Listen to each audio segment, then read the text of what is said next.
മുഖ്യമന്ത്രിയായ CK Joseph അയാളുടെ പഴയ ഗ്രാമത്തിൽ ഒരു പരിപാടിയിൽ പങ്കെടുക്കാൻ എത്തുന്നു. അവിടെ പാർട്ടി പ്രവർത്തനായി വന്ന റാം അയാൾക്ക് മരുന്ന് കലർത്തി ഇളനീർ കൊടുക്കുന്നു. പെട്ടെന്ന് മുഖ്യമന്ത്രിക്ക് 2 പവൻ മുട്ടി. ആ സമയം റാം അയാളെ തട്ടിക്കൊണ്ടു പോകുന്നു. എന്നിട്ട് മുഖ്യമന്ത്രി അയാളുടെ കയ്യിലുണ്ടെന്ന് പറഞ്ഞ് നോട്ടീസുകൾ വിതരണം ചെയ്യുന്നു. ഇതറിഞ്ഞ് മുഖ്യമന്ത്രിയുടെ മകൻ നോബിൾ അന്വേഷണം തുടങ്ങി. അന്വേഷണത്തിന്റെ ഇടയിൽ കണ്ണു കാണാത്ത മഹി എന്ന പയ്യൻ പോലീസിന് റാമിന്റെ ചിത്രം കൃത്യമായി വരച്ചു കൊടുക്കുന്നു. പോലീസുകാർക്ക് ഡൗട്ട് അടിക്കുന്നു.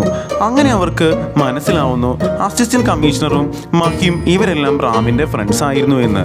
റാമിന് പബ്ലിസിറ്റി കൊടുക്കാൻ ഇറങ്ങിയതാണ് 5-6 എണ്ണം.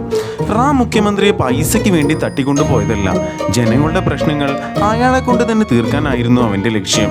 റാമിന് ജോസഫിനോട് വലിയ വൈരാഗ്യം ഉണ്ടാവാൻ കാരണം അവന്റെ കുട്ടിക്കാലമാണ്. റാമിന്റെ അമ്മ മരിച്ചു കിടന്നപ്പോൾ ജോസഫ് അവരെക്കുറിച്ച് മോശമായി സംസാരിക്കുന്നു. അതിനുശേഷം അസുഖമായി കിടന്ന തൻ്റെ അച്ഛനെ ആശുപത്രിയിൽ എത്തിക്കാൻ നോക്കിയപ്പോൾ അവിടെയും പ്രശ്നക്കാരൻ ജോസഫ് തന്നെ. ട്രീറ്റ്മെൻറ്റ് കിട്ടാതെ അച്ഛൻ വണ്ടിയിൽ കിടന്ന് മരിച്ചു. എന്നിട്ട് വികസനത്തിൻ്റെ പേരും പറഞ്ഞ് റാമിൻ്റെ അമ്മയുടെയും അച്ഛൻ്റെയും കുഴിമാടം വരെ മാന്തി. റാമിനെ ഭ്രാന്തനായി മുദ്രകുത്തി മെൻ്റൽ ഹോസ്പിറ്റലിൽ അടച്ചു. മെൻ്റൽ ഹോസ്പിറ്റലിന് പുറത്തു വന്ന റാം ഗില്ലിബാല എന്ന അധോലോക ഗുണ്ടയുടെ അടുത്ത് എത്തുന്നു. അവനെ രക്ഷിച്ച റാം പിന്നീട് അവൻ്റെ വിശ്വസ്തനായി മാറുന്നു.